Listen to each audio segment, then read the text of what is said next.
Mi nombre es David, y hoy nos adentramos en un caso espeluznante, un relato marcado por la traición, la codicia y un secreto que permaneció oculto durante casi 2 décadas. El 20 de diciembre del 2017, en una conferencia de prensa, Mark Pérez, agente especial a cargo del Departamento de Cumplimiento de la Ley de Florida, anunció un giro inesperado en la desaparición de Mike Williams, un tasador de bienes raíces de Tallahassee que, desde el 16 de diciembre del año 2000, se creía había muerto ahogado mientras cazaba patos en el lago Seol y cuyo cuerpo supuestamente había sido devorado por caimanes. Ese día, Pérez fue contundente: Mike Williams no se había ahogado, no había sido devorado por caimanes, ni había huido dejando atrás a su esposa y a su hija de apenas 18 meses. Mike Williams fue asesinado. Las autoridades se negaron en aquel momento a dar detalles precisos del crimen, pero confirmaron que la familia Williams ya había sido notificada de los hallazgos. La historia que surgía no solo hablaba de un matrimonio roto por la infidelidad, ni de la ambición de quienes lo rodeaban, sino también de la incansable fuerza de una madre.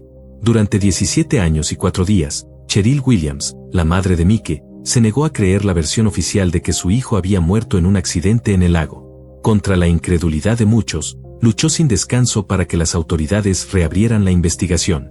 Ella misma confesó que tuvo que escoger entre 2 verdades: aceptar que su hijo estaba vivo o que estaba muerto. Eligió creer en la vida, y fue esa fe inquebrantable lo que la sostuvo hasta que la verdad emergió. El día previo a la conferencia de prensa, Brian Winchester, amigo cercano de Mike y amante de su esposa Denise, fue sentenciado a 20 años de prisión. La madre de Mike tenía razón: quienes destruyeron a su hijo terminaron desenmascarados. En una paradoja cruel, los propios responsables fueron quienes revelaron los secretos más oscuros del caso.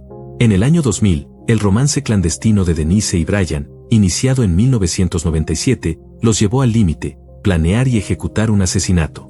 Lo que empezó como pasión prohibida, acabó en un pacto macabro. Sin embargo, con el paso de los años, la relación se tornó en una guerra de desconfianza y temor. Brian, consumido por el miedo de que Denise lo delatara tras el divorcio, la atacó. Denise, en un giro inesperado, exigió al jurado que lo castigara con la pena máxima.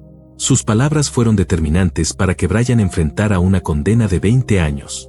Pero esa condena era apenas la fachada de algo más grande.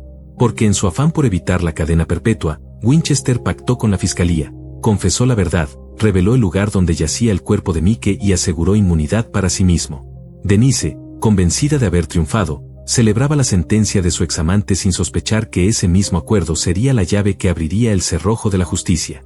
Apenas unos meses después, el 8 de mayo de 2018, ella misma sería arrestada y acusada.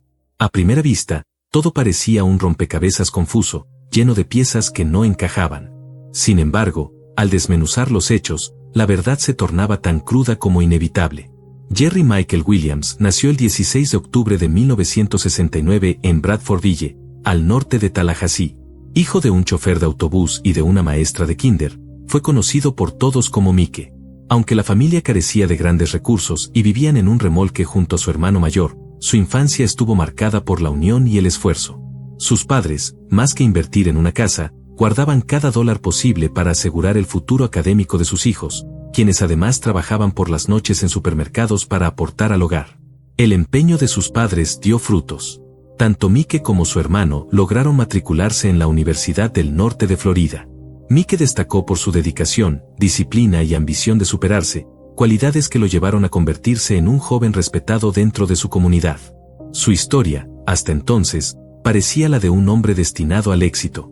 Sin embargo, tras esa fachada de normalidad, se escondía una tragedia que tardaría casi 2 décadas en salir a la luz.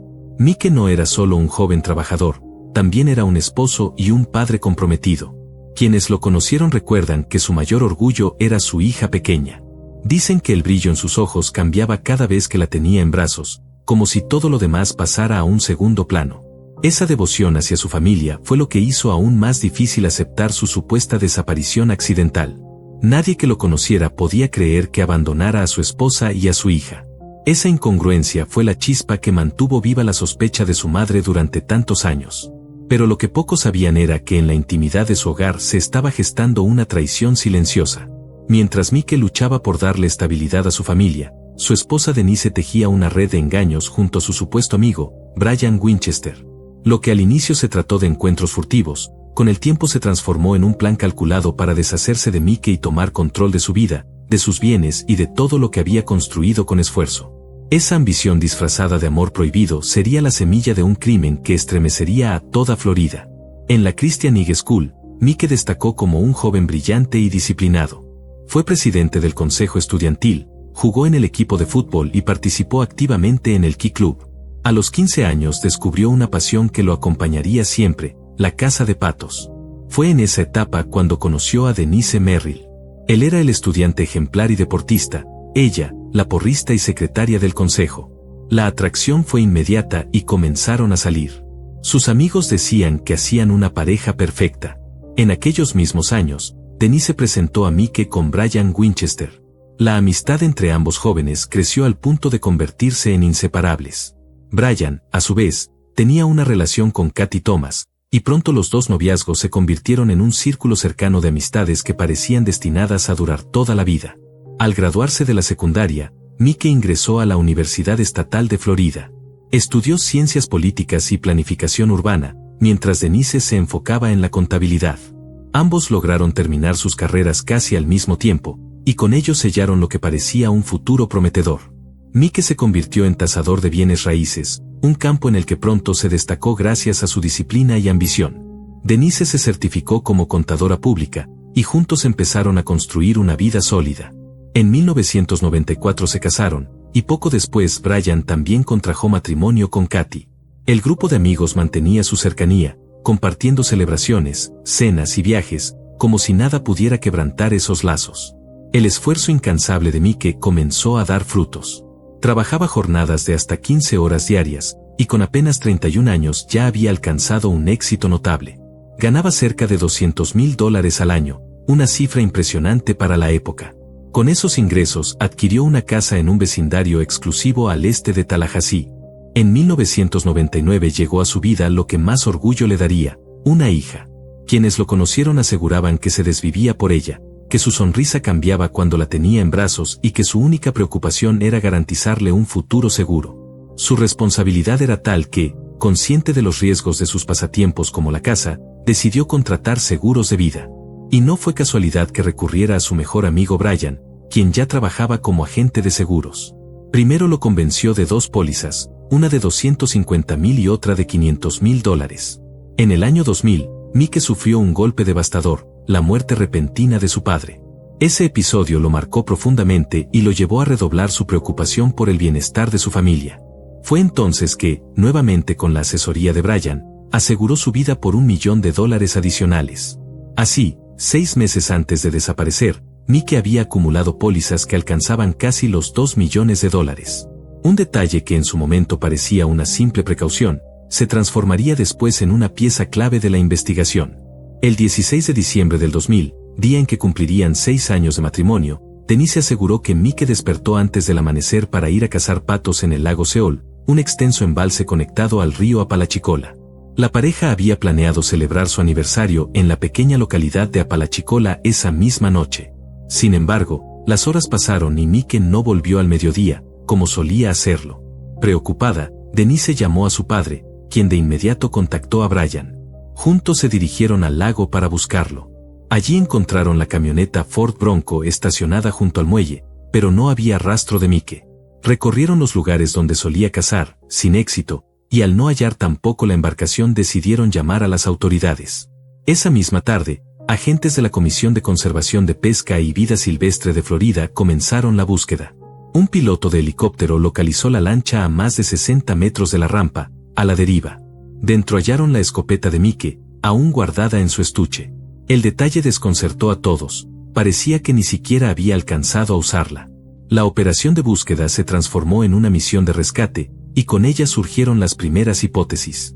Algunos habitantes recordaban que, antes de la construcción de las represas que formaron el embalse, esa zona era un huerto. De allí su nombre, Campo de Troncos. Aún quedaban restos de árboles sumergidos, lo que hacía peligrosa la navegación. Esa versión sugería que Mike podría haber caído al agua y haber sido arrastrado por las raíces y ramas ocultas. Lo que en un principio se presentó como un accidente fortuito comenzó a despertar dudas con el paso de las horas. El hecho de que la escopeta permaneciera guardada, que no hubiera señales de lucha ni rastros de Mike en las inmediaciones, hacía que la explicación no encajara del todo. Quienes lo conocían bien repetían que era extremadamente cuidadoso, precavido al extremo, especialmente cuando de su seguridad se trataba. No era alguien que se arriesgara innecesariamente. Ese detalle fue el que más resonó en la mente de Cheryl, su madre, quien se negaba a aceptar la versión de un simple accidente. Los investigadores se sumergieron en las aguas turbias del lago durante días. Buzos, perros rastreadores y equipos especializados participaron en la búsqueda. Pero el cuerpo nunca apareció.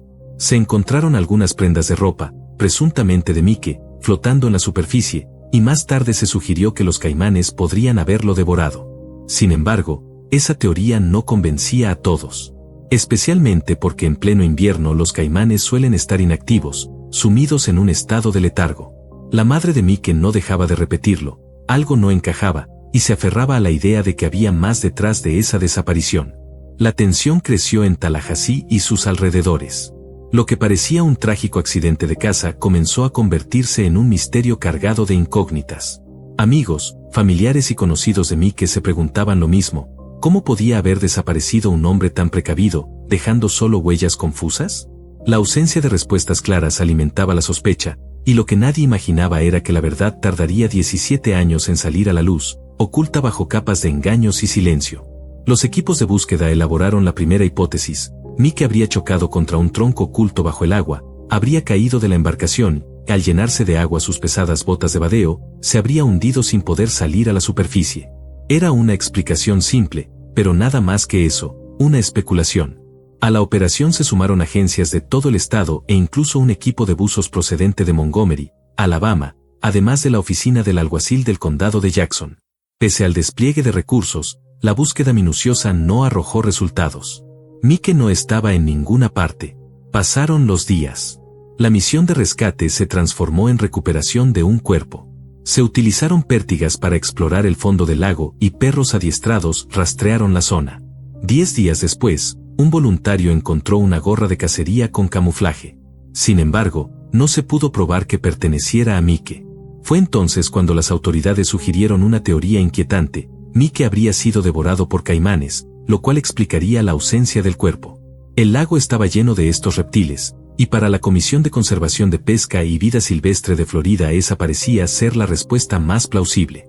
Sin señales de violencia ni rastros de otra explicación, el Departamento de Cumplimiento de la Ley de Florida respaldó esa hipótesis. 5 semanas más tarde, la búsqueda fue oficialmente cancelada. Al día siguiente, Denise organizó un servicio conmemorativo para su esposo. Menos de 2 meses después del supuesto accidente, daba la impresión de haber aceptado la pérdida y de estar lista para seguir adelante. Pero no todos podían hacerlo. Cheryl Williams, madre de Mike, no estaba dispuesta a rendirse.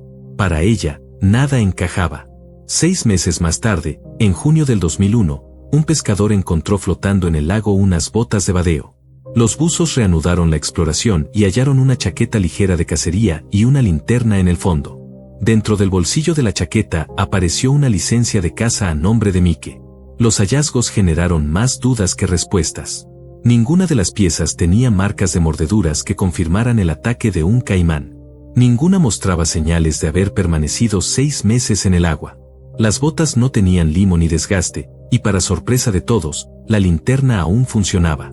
Sin embargo, apenas una semana después, el abogado de Denise solicitó a la corte que se declarara oficialmente muerto a Mike Williams. Basó su argumento en los objetos encontrados, sugiriendo que los caimanes u otras criaturas acuáticas se habrían tragado el cuerpo entero. La moción fue aprobada. El certificado de defunción señaló como fecha de fallecimiento el 16 de diciembre del 2000 y como causa, ahogamiento accidental durante cacería de patos en el lago Seol. El cuerpo nunca fue recuperado. Así pudo haber terminado la historia de Mike Williams, como una tragedia más envuelta en misterio. Pero Cheryl Williams no estaba dispuesta a aceptar esa versión. Todo lo que sé es que no puedo dejar de buscarlo hasta encontrarlo, decía. Su lucha, sin embargo, desató tensiones irreconciliables con Denise. La viuda le exigía dejar de remover el pasado, le pedía aceptar la pérdida y continuar con su vida. Estoy cansada de ver artículos sobre Mike y su desaparición. Solo quiero seguir adelante. Si insistes con la investigación, no volverás a ver a tu nieta, le advirtió. Y cumplió su amenaza. Cheryl no claudicó. Contra la distancia con su nuera y el dolor de perder el contacto con su nieta, siguió adelante. Si no hubiera sido por la obstinación de esa madre, la verdad habría quedado sepultada bajo las aguas turbias de un lago cubierto de algas. Le tomó 3 años convencer a las autoridades de reabrir la investigación. Llamó a oficinas, envió cartas al gobernador de Florida todos los días, colocó anuncios, armó un archivo de evidencias, habló con periodistas, buscó apoyo en las redes sociales y nunca dejó de insistir. Esa lucha incesante sería lo que, años después, mantendría viva la posibilidad de justicia. En medio de sus esfuerzos, Cheryl se contactó con el doctor Matthew Oresco, experto en caimanes. Su respuesta fue contundente: en invierno, estos animales no se alimentan. El frío los sumerge en un estado de letargo en el que apenas se mueven, y mucho menos cazan. Esa afirmación golpeó directamente la teoría que las autoridades habían sostenido. La posibilidad de que Mike hubiera sido devorado resultaba insostenible. Con cada descubrimiento, Cheryl se convencía más de que detrás de la desaparición de su hijo había manos humanas y no la furia de la naturaleza. La ropa encontrada, limpia y casi intacta, sugería que alguien la había colocado allí después. La rapidez con la que Denise aceptó la tragedia y buscó declarar muerto a Mike despertaba más dudas. Las pólizas de seguro, con su elevado monto, dibujaban un motivo demasiado evidente para ser ignorado. La comunidad comenzó a dividirse. Por un lado, quienes creían en la versión oficial y pensaban que Cheryl no podía aceptar la realidad. Por el otro, quienes empezaban a sospechar que aquella madre sabía más de lo que aparentaba. Lo cierto es que su insistencia logró mantener vivo un caso que, para las autoridades, ya estaba cerrado. Un misterio que permanecía suspendido entre el dolor de una familia y el silencio de quienes tenían demasiado que perder si la verdad salía a la luz. El doctor Matthew Oresco, especialista en caimanes, fue categórico: cuando la temperatura del agua desciende, estos animales dejan de alimentarse. Solo buscan mantener su temperatura corporal. A 14 grados centígrados, es imposible que un caimán muestre interés por cazar. Además, añadió algo crucial: cada vez que un caimán mata, deja rastros forenses, restos que pueden observarse y analizarse. Nada de eso se encontró en el caso de Mike. Aquella afirmación derrumbó la teoría oficial que por años había sostenido la explicación más cómoda, que Mike había sido devorado. Pasaron 3 años hasta que Cheryl Williams logró lo que parecía imposible. Su lucha incesante convenció finalmente a las autoridades de abandonar la hipótesis de los caimanes y abrir formalmente una investigación por desaparición. Los datos científicos, las entrevistas y la evidencia recopilada apuntaban en una sola dirección: lo de Mike no había sido un accidente. Mi instinto me dice que Mike no murió en el lago Seol, y esa es la conclusión a la que han llegado prácticamente todas las agencias que revisaron el caso, declaró Ronnie Austin, ex investigador de la oficina del fiscal del segundo distrito. En un principio, la Comisión de Conservación de Pesca y Vida Silvestre de Florida había tomado control del caso porque Mike era considerado simplemente un cazador desaparecido. Sus agentes pasaron 735 horas registrando una sección de 10 acres del lago en busca de un cuerpo. Pero ni un solo minuto investigaron la posibilidad de un crimen. El alguacil del condado de Jackson, convocado para colaborar, tampoco exploró hipótesis alternativas. Todo se redujo a la búsqueda de un cadáver en el agua. Años después, al repasar cada detalle, los mismos investigadores reconocieron que algo no cuadraba desde el principio. El oficial David Arnett, quien estuvo presente el día de la desaparición, señaló irregularidades evidentes. Mike casi nunca cazaba solo. Su camioneta apareció en una zona pantanosa sin pavimentar, desde donde habría tenido que arrastrar la lancha entre el lodo, cuando lo habitual era que utilizara la rampa de concreto cercana. Aquella madrugada había azotado una tormenta. Lo lógico era que la embarcación hubiera terminado empujada hacia la orilla este. Sin embargo, apareció en la orilla opuesta, al oeste. Más desconcertante aún era la lancha en sí. El motor estaba apagado, pero el tanque estaba lleno de gasolina. Si Mike hubiese caído accidentalmente al agua mientras la conducía, la embarcación habría continuado dando vueltas en círculos hasta agotar el combustible. Nada de lo que se halló tenía sentido con la hipótesis del ahogamiento. Pero la duda surgió demasiado tarde. Para entonces, la escena estaba contaminada. Decenas de voluntarios y rescatistas habían pisado el terreno, los posibles indicios habían sido alterados o desaparecido, y hasta un automóvil que podría haber sido una pista fue retirado por la familia sin ser verificado. Testigos clave tampoco fueron localizados a tiempo. Mientras tanto, la figura de Denise Williams comenzaba a generar sospechas. Los detectives descubrieron que Brian Winchester, el mejor amigo de Mike, había terminado divorciándose de su esposa Katy para casarse con Denise. También supieron que Denise había recibido casi $2 millones de las pólizas de seguro que ella misma había gestionado junto con Brian. La coincidencia era demasiado grande. Más aún, a los ojos de los investigadores resultaba alarmante que Denise, siendo la viuda de Mike, no mostrara el más mínimo interés en colaborar con la investigación. Por el contrario, trataba de frenar cualquier intento de Cheryl de seguir presionando. Incluso le prohibió el contacto con su nieta. En 2005, los recién casados Brian y Denise fueron llamados a declarar. Nada nuevo salió de aquellos interrogatorios. Brian alegó que la mañana de la desaparición estaba a 60 millas del lago, durmiendo en su casa, y dijo que su exesposa Katy podía confirmarlo. Aseguró que había planeado ir a cazar con su suegro, pero se quedó dormido. Denise, por su parte, se mostró evasiva y no aportó ninguna pista adicional.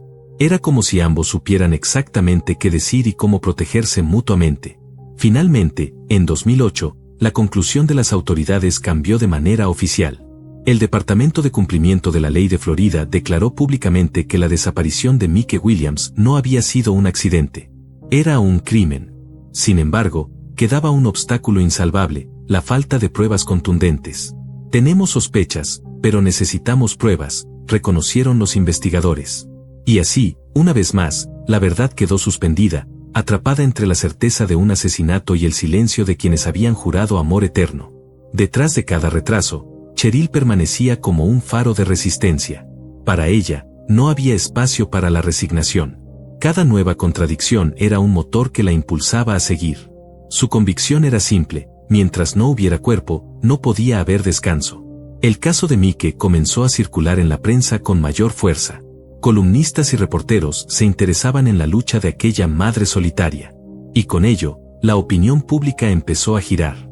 Ya no se trataba únicamente de un accidente mal explicado, sino de una desaparición sospechosa con vínculos a una relación prohibida, una herencia millonaria y un pacto de silencio que poco a poco empezaba a agrietarse. La investigación oficial no logró dar respuestas sobre el destino de Mike, pero Cheryl Williams no se rindió. Su perseverancia atrajo la atención de un canal de televisión que realizó un reportaje sobre la desaparición y las irregularidades que rodeaban el caso. Para entonces, Cheryl ya había perdido toda confianza en el Departamento de Cumplimiento de la Ley de Florida. Creía firmemente que eran incompetentes o que simplemente no querían descubrir la verdad. A partir de 2012, Cheryl emprendió una nueva cruzada: escribirle una carta diaria al gobernador Rick Scott. En cada una, exigía que asignara el caso a otra agencia o que designara a un fiscal especial. Durante 9 años, envió más de 2.600 cartas. Ninguna fue ignorada por ella, porque en cada línea volcaba su dolor y su determinación de no dejar que la memoria de su hijo se apagara. Mientras tanto, la relación entre Denise y Brian se desmoronaba. En 2012, Denise descubrió que Brian le era infiel, y en 2013 pidió el divorcio. Tras años de disputas legales, incluso los bienes materiales que los unían dejaron de ser un vínculo. Pero esa separación marcó un giro en el caso. Los enfrentamientos constantes y las presiones externas empezaron a erosionar el pacto de silencio. Brian insistía en comunicarse con Denise, pero ella dejó de responderle. El resentimiento crecía, y la investigación que los rodeaba no hacía más que aumentar la tensión. El 5 de agosto de 2016, el conflicto alcanzó un punto de quiebre. Ese día, Denise salió de casa rumbo a su trabajo en la Universidad Estatal de Florida. Mientras hablaba por teléfono con su hermana, alguien surgió desde el asiento trasero de su vehículo. Era Brian Winchester. Armado con una pistola cargada, la amenazó, presionándola contra las costillas, y le ordenó que siguiera manejando. Dijo que lo hacía porque ella ya no respondía a sus llamadas. Denise, aterrorizada, optó por la calma, lo escuchó, le dio la razón en todo y le aseguró que le daría otra oportunidad. Incluso le prometió que no acudiría a la policía. Convencido, Brian descendió del automóvil y se marchó llevándose con él láminas de plástico, un rociador con cloro y varias herramientas. Elementos que dejaban claro que lo que planeaba aquella mañana era mucho más que un simple secuestro improvisado.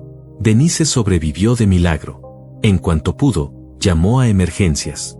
Brian fue detenido de inmediato y acusado de secuestro, un delito de primer grado en Florida, castigado hasta con cadena perpetua. También enfrentó cargos por violencia doméstica y allanamiento armado. El juez ordenó mantenerlo en prisión sin derecho a fianza. Para Cheryl, aquella detención era una esperanza. Brian no va a permitir que Denise ande suelta con todo ese dinero, declaró a la prensa. Rezo porque nos diga lo que realmente pasó con Mike. Y finalmente, lo hizo. Para librarse de la condena máxima, Brian negoció un acuerdo con la fiscalía. A cambio de una confesión completa, se aseguró un trato favorable. Así, comenzó a relatar el origen de todo. Al principio pensaba que teníamos una buena vida, pero no fui un buen esposo, confesó. Recordó que un día descubrió en el bolso de su primera esposa, Katy, una nota que revelaba su infidelidad. Consumido por la rabia y la necesidad de venganza, empezó a mirar a otras mujeres con otros ojos. Entre ellas, Denise, a quien conocía desde la secundaria. Según su propio relato, la relación ilícita comenzó en octubre de 1997. Una noche de sexo impulsivo tras un concierto de rock fue el inicio de una cadena de encuentros clandestinos. Lo que empezó como una aventura pasajera se convirtió en un hábito. Se veían en hoteles durante las horas de trabajo, buscaban cualquier pretexto para escapar y encontrarse. Brian afirmó que no deseaba divorciarse, pero Denise fue clara desde el principio, jamás dejaría a Mike. La opinión pública le importaba demasiado, y además no estaba dispuesta a compartir la custodia de su hija. Con el paso del tiempo, la relación se volvió una adicción peligrosa. La pasión secreta se mezclaba con la frustración de estar atrapados en matrimonios que no querían romper. La doble vida los consumía, y lentamente empezó a germinar la idea de que había un único camino para estar juntos, deshacerse de Mike. Esa decisión, nacida de la ambición y el deseo, terminaría desencadenando uno de los crímenes más inquietantes en la historia de Florida. Lo que al inicio parecía un idilio oculto entre dos personas insatisfechas se transformó en un plan calculado, alimentado por la codicia y el engaño. Mike, sin saberlo, estaba rodeado por quienes decían amarlo, pero que en realidad tramaban su desaparición. Una traición disfrazada de amor, donde cada caricia y cada palabra era un paso más hacia su condena. La relación clandestina entre Denise y Brian dejó de ser un simple intercambio de encuentros furtivos. Se trataban como una pareja legítima, se regalaban objetos, escribían cartas de amor y se juraban devoción mutua. Pero el peso de la doble vida los asfixiaba. No podían estar separados, y al mismo tiempo, Denise se negaba rotundamente al divorcio. Su imagen de mujer intachable debía permanecer intacta, libre de escándalos. Fue entonces, tras un accidente de casa en el que Mike casi pierde la vida y Brian lo rescató, que Denise vislumbró una salida definitiva. La muerte de Mike ya no sería un suceso inesperado, se convertiría en la oportunidad para rehacer sus vidas. Después de pactar con la fiscalía años más tarde, Brian confesó que en el año 2000 comenzaron a planear con seriedad la desaparición de Mike. Ella quería que todo recayera sobre mí, declaró. No deseaba que se viera como un asesinato, sino como un accidente, algo que Dios había decidido. Ese autoengaño le permitía vivir en paz consigo misma. Tras varias discusiones y descartando otras posibilidades, ambos acordaron que la muerte debía simularse como un accidente de navegación. Además, calcularon la fecha con precisión. Mike tenía que morir antes de que una de sus pólizas venciera a finales de diciembre de ese año. Así se aseguraban el cobro máximo de los seguros de vida. Brian llamó a su amigo con naturalidad.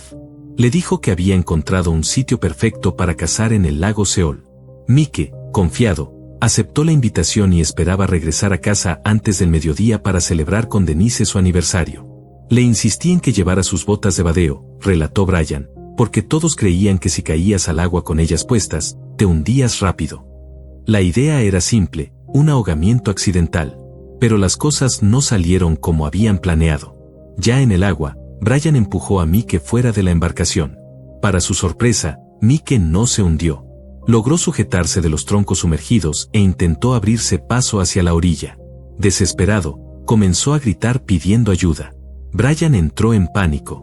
Confesó que no supo cómo reaccionar.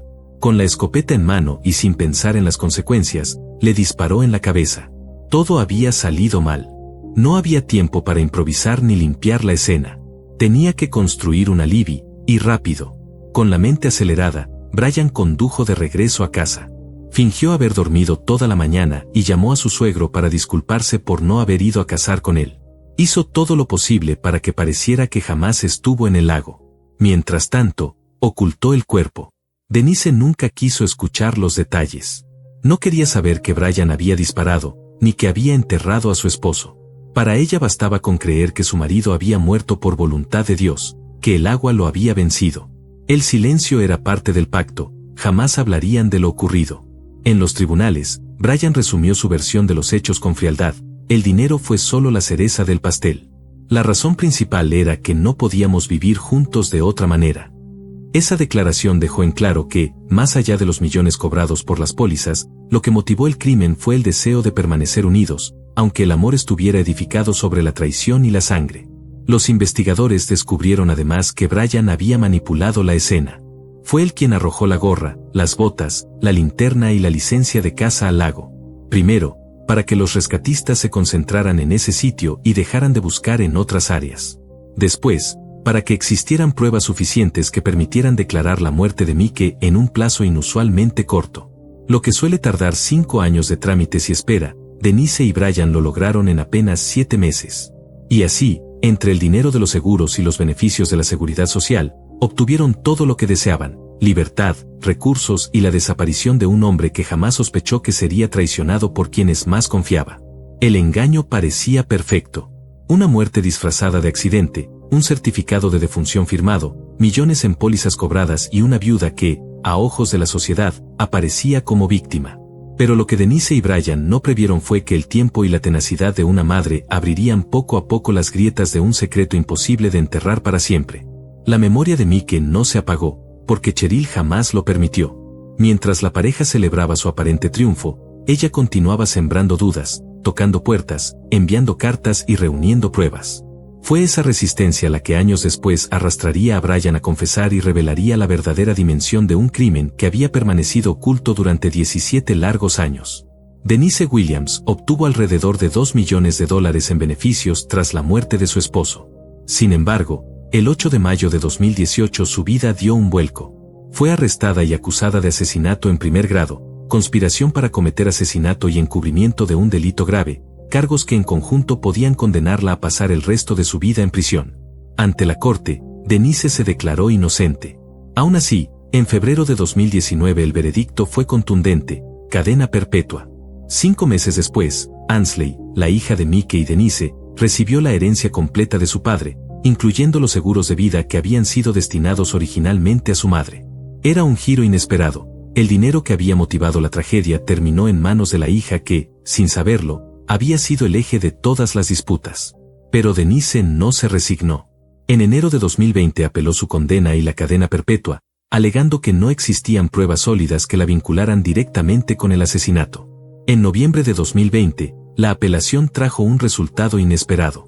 La condena por asesinato fue revocada, pero la de conspiración para cometer el crimen se mantuvo. Denise recibió una sentencia de 30 años.